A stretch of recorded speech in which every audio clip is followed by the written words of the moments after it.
Hello students, इस video में हम लोग क्लास 10th के 5 मार्क्स क्वेश्चन जो आपके बोर्ड एग्जामिनेशन में पूछे जाते हैं प्रमेय से रिलेटेड, अभी हम लोग उस बातों को देखेंगे। इसमें आपके क्लास के प्रथम प्रमेय, जिसको हम लोग थेल्स प्रमेय के नाम से जानते हैं, इसी को आधारभूत अनुपातिकता प्रमेय भी कहते हैं। इसका ये कथन है, आपके एग्जामिनेशन में 1 मार्क्स के क्वेश्चन में आपको थेल्स प्रमेय के कथन भी पूछे जा सकते हैं, तो आपको ये बात ध्यान रखनी है। और आपके बोर्ड एग्जामिनेशन में संभव है कि आपसे थेल्स प्रमेय को सत्यापित करे पूछा जाए, या आधारभूत अनुपातिकता प्रमेय को सत्यापित करे पूछा जाए, या यह स्टेटमेंट लिखा रहे।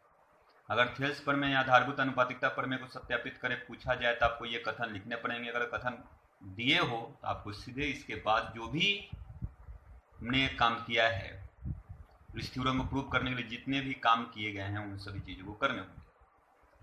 तो यह थ्योरम क्या होता है कि किसी त्रिभुज की एक भुजा के समांतर खींची गई रेखा अन्य दो भुजाओं को समान अनुपात में विभाजित करती है।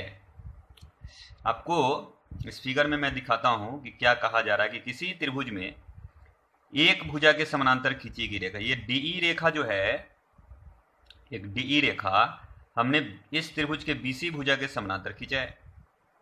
तो यह खींची गई रेखा त्रिभुज के अन्य दो भुजाओं, यानी दो भुजा कौन कौन बचा, ए बी और ए सी, इसको जिस बिंदु पर काटेगी उस पर समान अनुपात में विभाजित होगी। मतलब ये ए बी और ए सी इस D और E पर समान अनुपात में विभाजित होगा, अर्थात AD बाई DB बराबर AE बाई EC होगा। इस बात को हमें प्रूव करना है। तो दिया गया है त्रिभुज ABC में DE पैरेलल BC खींचा, DE पैरेलल BC के खींचा, BC के पैरेलल हमने DE खींचा, जो AB और AC को क्रमशः D और E पर प्रतिच्छेद करती है। इसको हम लोग बोलते हैं दिया गया। ये अपने मन से हमने एक ट्रायंगल ले लिया, किसी एक भुजा के समानांतर हमने एक रेखा खींचा, तो BC के समानांतर एक रेखा खींचा D, जो AB और AC को समान अनुपात में बांटती है, उस बात को हमने लिखा। सिद्ध क्या करना है, तो AD by DB equals to AE by EC। Okay, रचना में हम लोग इस बात को आपको ध्यान रखना है कि रचना आपको ध्यान रखने होंगे। तो जितने भी प्रश्न होंगे उसमें रचना काफी महत्वपूर्ण है, क्योंकि रचना के बिना आप थ्योरम को सत्यापित नहीं कर सकते। तो बात आता है, रचना में हम लोग करेंगे किए क्या, डी से ये AC भुजा पर DM लंब खींचा, DM लंब DM, और इस E से AB भुजा पर EN लंब हमने खींचा, उसी बात को लिखा है। तथा B से E एवं D से C को मिलाया, B से E को मिला दिया और D से C को मिला दिया। इतना आपको रचना में करने होंगे थेल्स प्रमेय प्रमाणित करने के लिए। अब हम लोगों को जो सिद्ध करना है AD बाई DB, यानी AD हर स्थिति में आना चाहिए, DB है तो DB भी आना चाहिए। तो AD से संबंधित यहाँ जो एक ट्रायंगल है, उस ट्रायंगल का एरिया हम लोग लेंगे, क्योंकि लंब डाला गया है तो एरिया लेना होगा। ये DB को बेस लेते हुए जो भी ट्रायंगल होगा उसका एरिया हम लोग लेंगे, और यहाँ बड़ा में लिखा है तो अनुपात के रूप में लिखेंगे। तो हमने लिखा है एरिया ऑफ ट्रायंगल ADE, इस ट्रायंगल को हमने लिया, और एरिया ऑफ ट्रायंगल DBE। किसी ट्रायंगल में अगर किसी एक शीर्ष से लंब डाला गया हो तो 1/2 इंटू बेस इंटू हाइट हम फॉर्मूला का यूज करके उसका एरिया निकाल सकते हैं। अगर हमने AD बेस लिया है तो इस पर लंब EN है, तो 1/2 into base AD into EN अगर करेंगे तो ADE ट्रायंगल का एरिया निकल जाएगा। तो 1/2 इंटू बेस AD, इस बेस पर जो लंब डाला गया है कौन है, तो EN, तो एरिया हो गया एरिया ऑफ ADE। फिर एरिया ऑफ DBE का एरिया 1/2 इंटू बेस यहाँ DB है तो DB हमने लिखा, और इस पर तो लंब नहीं दिख रहा है, इसके बढ़ाए हुए भाग पर क्या लंब है, क्या बिल्कुल है EN। ये लंब इस ट्रायंगल के लिए EN लंब होगा, तो en हमने लंब ले लिया, तो 1/2 इंटू बेस हमने dv लिया और इंटू en कैंसिल, 1/2 से 1/2 कैंसिल, ad/dv बचा, ad/dv हमने इसको इक्वेशन नंबर 1 ले लिया। अब इसके ठीक आगे अब हम लोग को जो प्रूव करना है उसमें AE बेस लेना है, तो AE से संबंधित यही ट्रायंगल होगा, मतलब इसी ट्रायंगल को हम लोग फिर लेंगे लेकिन उसमें बेस AE लेंगे। AE बेस लेंगे तो इस पर जो लंब डाला गया उसको हमको लेना होगा। फिर बाई में EC है तो EC बेस लेते हुए फिर हम लोग इस ट्रायंगल को लेंगे। Okay, area of triangle ADE by area of triangle ECD, 1/2 ADE का एरिया हम लोग को AE को बेस लेना है, तो इस बेस पर लंब डाला गया है DM, तो DM लंब हो गया।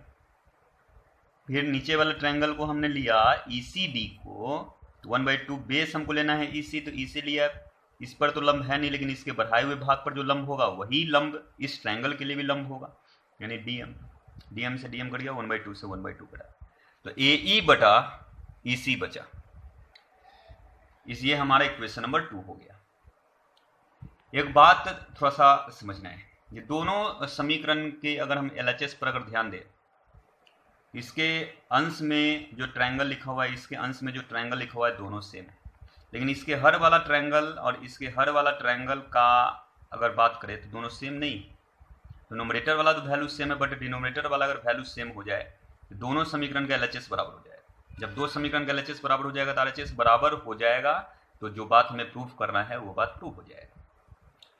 तो DBE ट्रायंगल अगर हम लोग देखें फिगर में, तो DBE ये ट्रायंगल, ओके। फिर हम लोग को यहाँ देखना है ECD ट्रायंगल, ECD ट्रायंगल लेना है, यानी ये ट्रायंगल।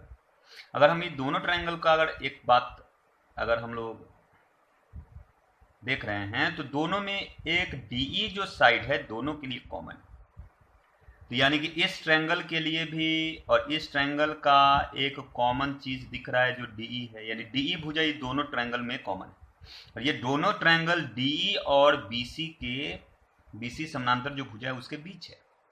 अगर कोई दो त्रिभुज ऐसा हो जो एक ही बेस पर हो, एक ही आधार पर हो, ओके, और दोनों एक ही समानांतर रेखा के बीच हो, तो दोनों का एरिया यानी इस ट्रायंगल का एरिया और ये जो एक और ट्रायंगल हम लोग देख रहे हैं उसके एरिया आपस में बराबर हो।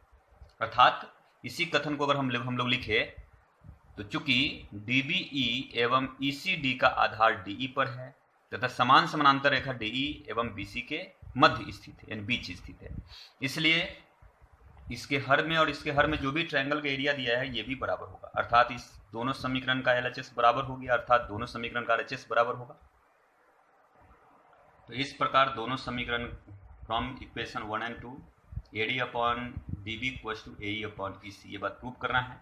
ये आपके एग्जामिनेशन के लिए VVI क्वेश्चन है, इसलिए इस क्वेश्चन को आपके लिए होमवर्क की थेल्स प्रमेय को अपने कॉपी में 5 बार सिद्ध करें, 5 बार 6 बार, आप इसे अधिक बार भी सिद्ध करें, लेकिन ऐसा होना चाहिए कि आपको समझ में आ जाना चाहिए। चलिए इससे रिलेटेड एक क्वेश्चन हम लोग लिखे हैं, इस क्वेश्चन को देखते हैं। किसी त्रिभुज में एक भुजा के मध्य से होकर जाने वाली रेखाखंड, किसी एक भुजा के मध्य बिंदु से होकर जाने वाली रेखाखंड, यानी एक त्रिभुज हमने लिया AB का, माने किसी एक भुजा का मध्य बिंदु हमने ले लिया, यानी कि AB का मध्य बिंदु P ले लिया। इस बिंदु से होकर जाने वाली रेखाखंड जो दूसरे भुजा के समानांतर है यानी BC के समानांतर है, तो ये AC को समद्विभाजित करेगा, यानी जहां पर AC को प्रतिच्छेद करेगा उस बिंदु पर AC समान दो भाग में बटेगा, मतलब AQ इक्वल टू QC होगा। तो यहाँ पर P AB का मध्य बिंदु है, P AB का मध्य बिंदु है, PQ पैरेलल BC, हमें सिद्ध करना है AQ इक्वल टू QC। तो बात आता है कि PQ पैरेलल BC हुआ तो थेल्स पर में हम लोग अप्लाई कर सकते हैं, अभी जो हमने पढ़ा है AP by PB equal to AQ by QC, PQ parallel BC एवं AP इक्वल टू PB, तो थेल्स पर में से हम लोग अप्लाई कर सकते हैं AP बटा PQ बराबर AQ बटा QC। AP किसके बराबर है? PB के, तो AP की जगह पर PB डाल दिए बाई PB, PB से PB कट गया 1 बार में, AQ by QC, cross multiply करेंगे तो AQ equal to QC, okay, या क्रॉस मल्टीप्लाई करेंगे तो AQ इक्वल टू QC। ये बात हमें प्रूव करना था, प्रूव हो गया। आई होप आप वीडियो आपको अच्छा लगा होगा। तो थेल्स पर में जो हमने आपको समझाया है उसको बार बार आप अभ्यास करेंगे, क्योंकि आपके एग्जामिनेशन में एक क्वेश्चन तो पूछना ही पूछना है जो प्रमेय से रिलेटेड है। हो सकता है कि थेल्स प्रमेय ही आपके एग्जामिनेशन में पूछे जाएं, तो आप इस क्वेश्चन यानी इस थ्योरम को, इस प्रमेय को आप बार बार अभ्यास करके अच्छी तरह से आप इस थ्योरम को समझने का प्रयास करेंगे। ओके, आज के वीडियो में बस इतना ही।